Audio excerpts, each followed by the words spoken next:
Всеки дом има своята история. Някои вече са разказани, други тепърва започват. Днес ще ви покажа една къща, която след няколко месеца няма да можете да познаете. Но преди да стигнем до красивите визуализации и готовия интериор, искам да ви покажа как изглежда всичко в самото начало. Защото тук започва истинската работа на интериорния дизайнер.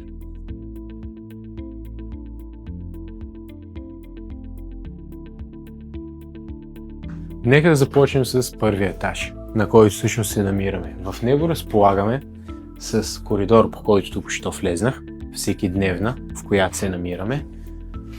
Разбира се, кухненски бокс и трапезария. Всичко това ще бъде обединено в едно общо пространство, което ще го направим доста уютно и приятно за живеене.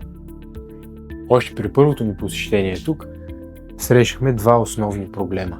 Единият е, че няма достатъчно естествена светлина, а другия е, че е прекалено ниско. А това означава, че всяко решение, което взимаме тук, трябва да е много добре премислено, за да не натоварим пространството визуално. При подобни интериори осветлението играе основна роля.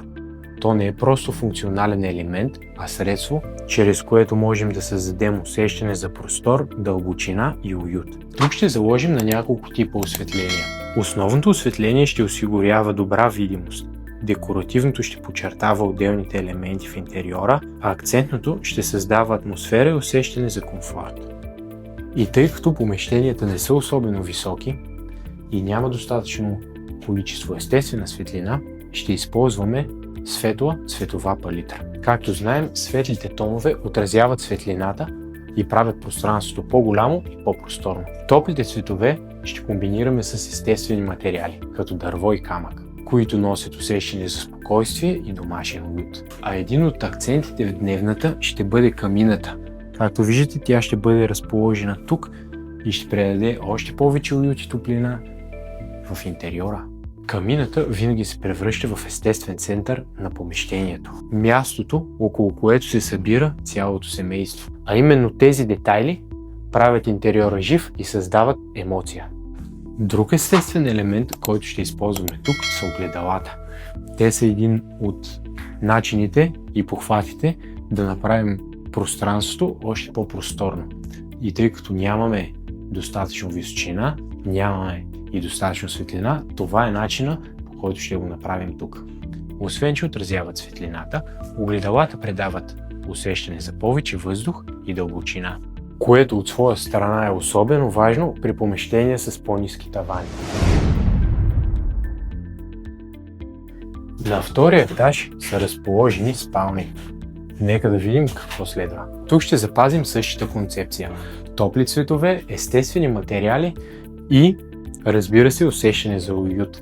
В мастер спалнята ще заложим на тапицирани панели зад леглото, които ще предадат усещане за мекота, лукс и комфорт. Ще използваме, разбира се, декоративни елементи от дърво и камък, точно тук зад мен.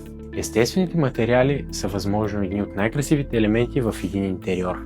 Дървото само по себе си носи топлина и уют, а камъка предава тази невероятна стабилност. И разбира се, какво е една мастер спалня без гардеробна, която ще е точно тук зад мен.